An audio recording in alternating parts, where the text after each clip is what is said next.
In this video lecture, we are going to discover narrative therapy. We're going to look at what narrative therapy is. We're going to create a broad framework of narrative therapy.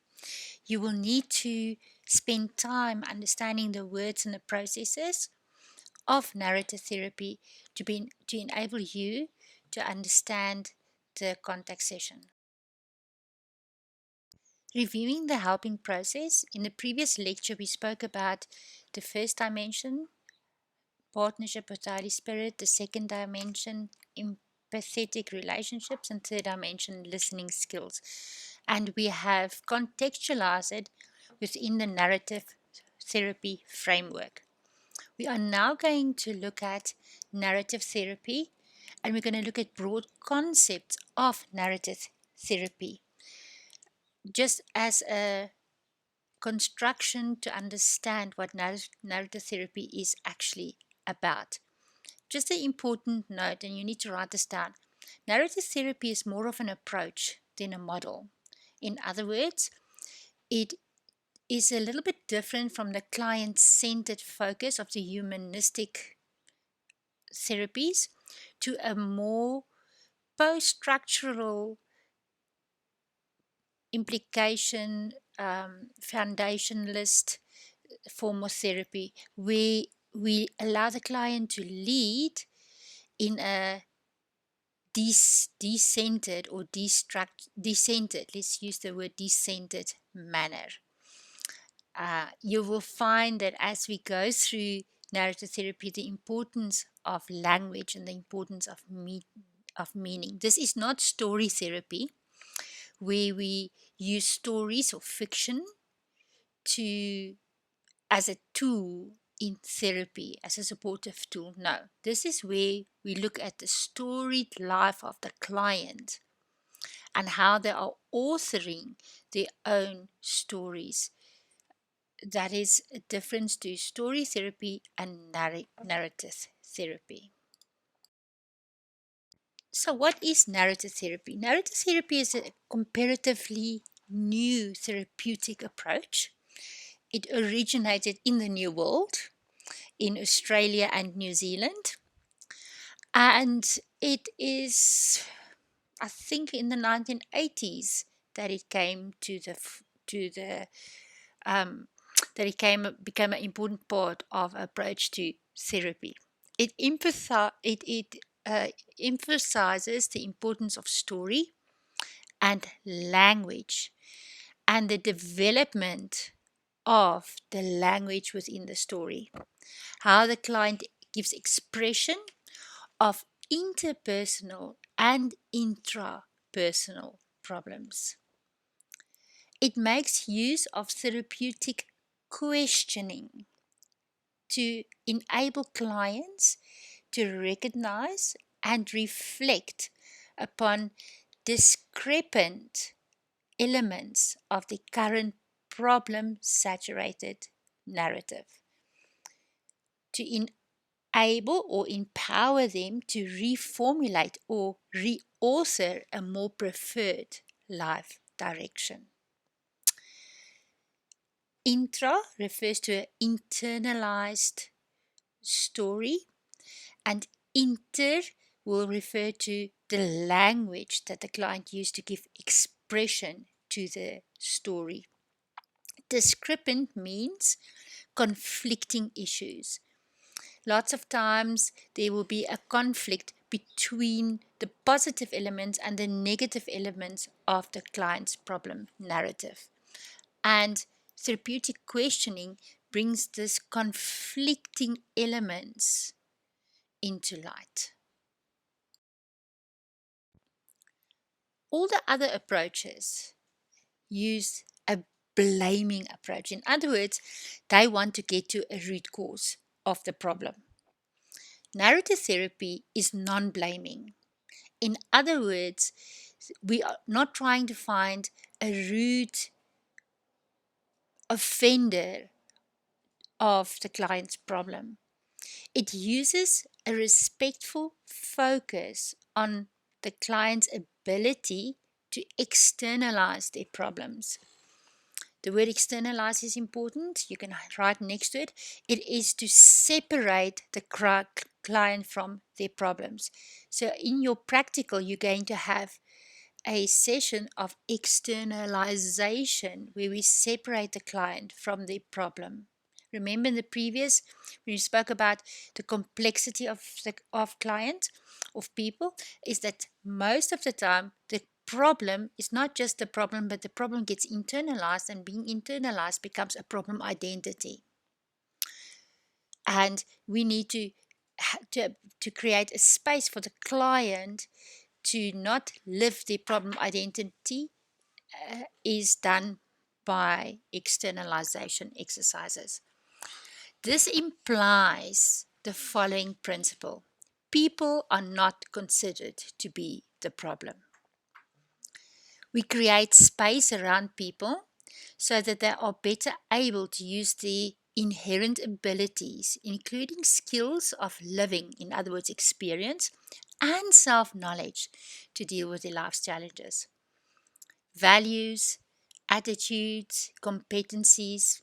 Competencies, you can use the word ability, perceptions, goals are brought forward as part of alternative stories and is used to reframe problem narratives.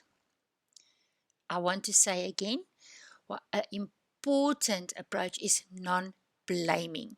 The therapists have to make sure that they stay in a non-blaming space in the counseling session. Key figures in narrative therapy: Michael White is known as the father of narrative therapy. Then David Epstein, Alice Morgan, and Friedman and Combs. Friedman and Combs are more social constructionalists, but they all play a key role in the concept of the building of narrative therapy. Narrative therapy have got a unique questioning form, and the questioning that we are looking at is specifically to open certain thought processes within the problem narrative. The first question is deconstructive questions. Deconstructive questioning is to show how stories are constructed within a narrative of a larger system. So the story is constructed and placed within the narrative of a larger system. Then we also have what we call opening space questions. This will function like a unique outcome. For example, it is time when family members have influence over the problem. When did you have control over the issue of your child not getting out of bed in the morning to get time for school? So it creates space around the problem. The rhetorical questions, they are designed to elicit specific responses to help people to see that they are separate from the problem and that they have power over the problem. You can ask a question: the way that you handled that problem, was it effective, less effective, more effective? That is a rhetorical question. Then we also have story development questions, and this is obvious. It's to build the story from the unique outcomes. How will you know when this new story has begun to play out for you? What will be in place to remind you that you are now reauthoring your story, and so forth. And then there are reauthoring or meaning questions. They are designed to challenge negative self images and emphasize positive agency. What does this tell you about yourself? Why is this important for you to know? What do you understand about yourself within this situation? These are the type of questions that you're going to have to put to your client in your practical. So highlight these questions in your study guide and practice asking these type of questions. Focus of the narrative approach is the manner in which individuals construct meaning rather in the way that they behave.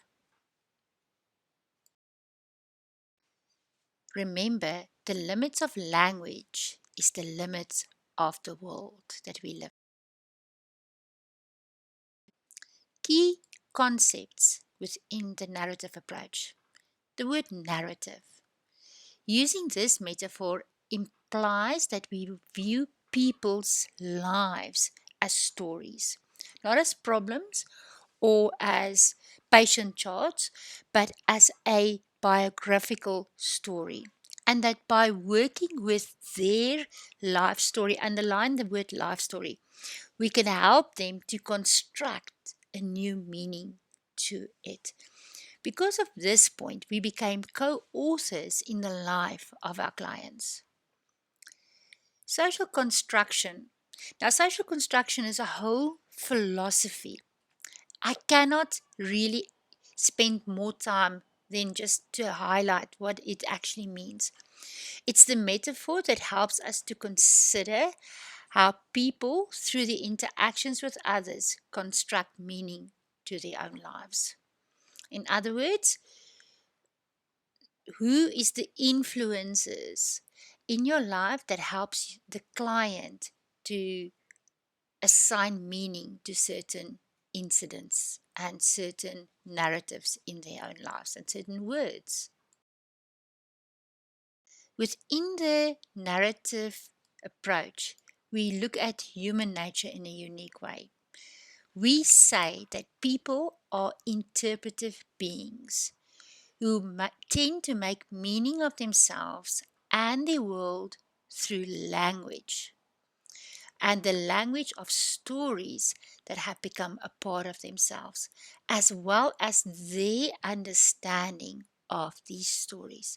So we can say that the human reality is socially constructed, it's constructed using language, and that the narrative organizes and maintains this reality. And an important one, truths are open to interpretation within the narrative therapy framework.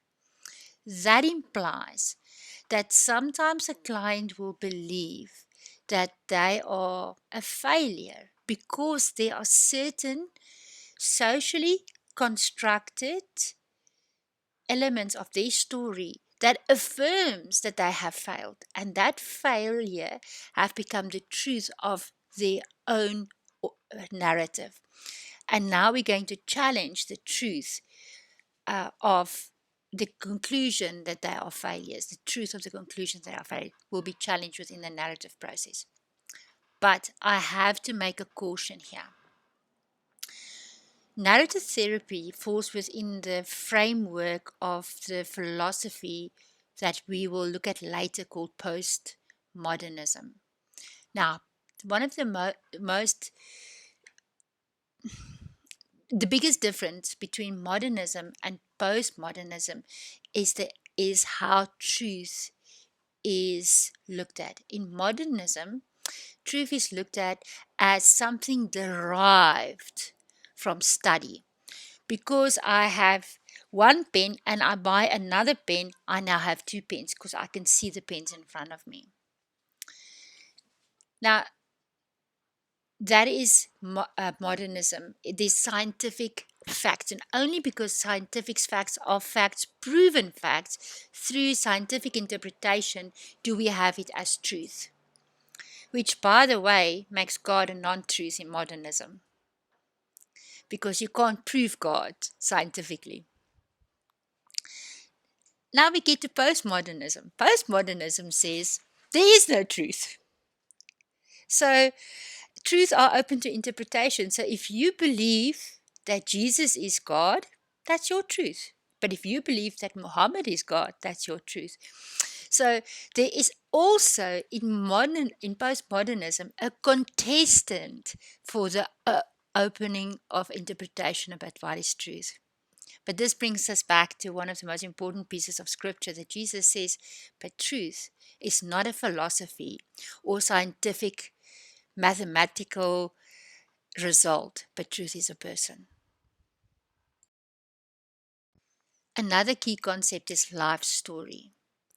Life story is that interpretation that we've mentioned in the previous slide.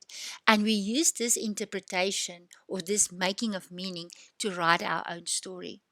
Now, that narrative of that story is made up of events, it's placed within time, it has a specific plot, and that events, time, and plot bring meaning to the narrative. It links events into a storyline. The storyline is different from a lifeline and from the historical self. In other words, let's use the story of my faith. Let's say, okay, let's use the story of Paul as he comes to conversion. Everybody knew that he was a person who persecuted Christians until he came to conversion. So from conversion, there was a different Paul to before conversion. So his story of faith has got different kinds of elements. There's the element of zealot, and there's the element of redemption in Paul's storyline. And that does not necessarily, and if we look at that plot, even though there's elements of time in it, the events are not always sequential like a timeline.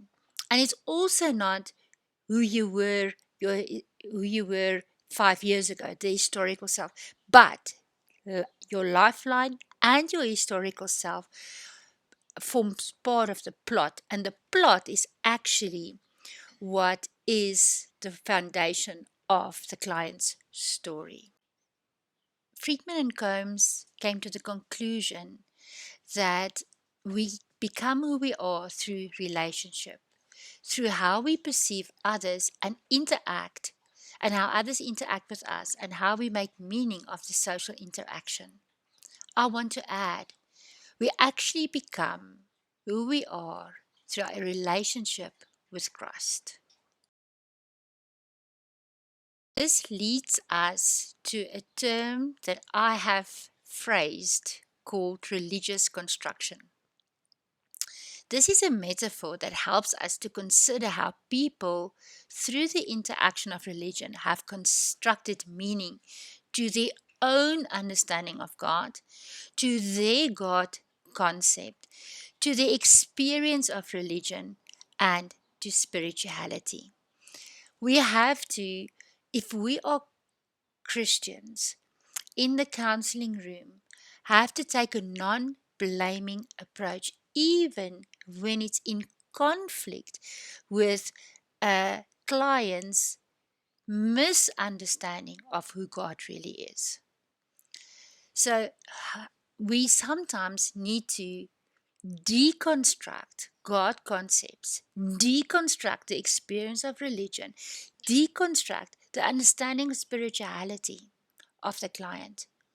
We can, however, never deconstruct God. A famous philosopher, when he could no longer